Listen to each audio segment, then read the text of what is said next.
Pemirsa, sebanyak 285 surat suara DPRD Kabupaten Bone Bolango tertukar dengan surat suara Kabupaten Gorontalo yang telah tersebar di 14 TPS di 4 kecamatan di Kabupaten Bone Bolango. Pada salah satu TPS di Desa Mongoilo, Kecamatan Bulango Ulu, terdapat 31 surat suara sudah tercoblos oleh pemilih dari total 50 surat suara yang ada, sementara 19 lainnya diamankan. Berdasarkan laporan yang didapatkan KPU Kabupaten Bone Bolango dari PPK di 4 kecamatan di Kabupaten Bone Bolango, yakni Kecamatan Bulango Ulu, Bulango Selatan, Bulango Utara, dan Tapa, terkait keberadaan surat suara yang tidak sesuai dengan surat suara DPRD Dapil 4 Kabupaten Bone Bolango. Surat suara tersebut ternyata berasal dari Dapil 4 DPRD Kabupaten Gorontalo.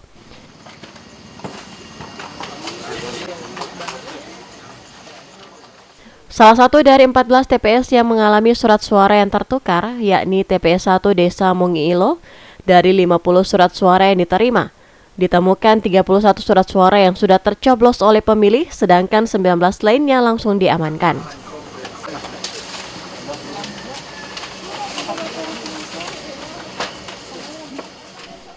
Untuk menangani permasalahan ini, KPU mengambil langkah dengan meminta pendapat saksi setiap partai politik untuk menilai apakah surat suara tersebut dianggap sah untuk partai politik atau tidak.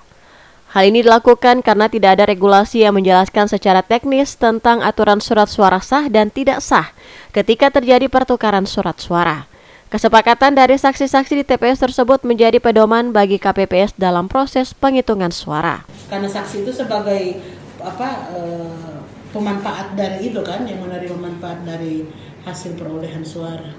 Sekarang untuk kertas suara sendiri sudah dipertukarkan kembali atau bagaimana kelanjutannya? Ya, mekanismenya untuk surat suara yang tertukar tersebut, apalagi kemudian yang sudah keburu dicoblos oleh pemilih, itu dikonversi menjadi surat suara yang sah oleh partai yang bersangkutan sebagaimana dicoblos oleh pemilih.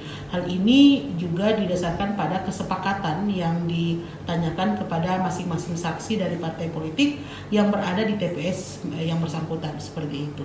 Untuk kemudian surat suara yang tertukar tapi kemudian tidak dicoblos, itu tidak digunakan. Berdasarkan laporan terakhir yang disampaikan pihak KPU bahwa surat suara yang telah tercoblos sudah diterima sebagai surat suara sah berdasarkan koordinasi dengan saksi setiap partai politik dan pemilihan tetap berlanjut dengan lancar. Dari Kabupaten Bone Bolango, Faradila Ali melaporkan.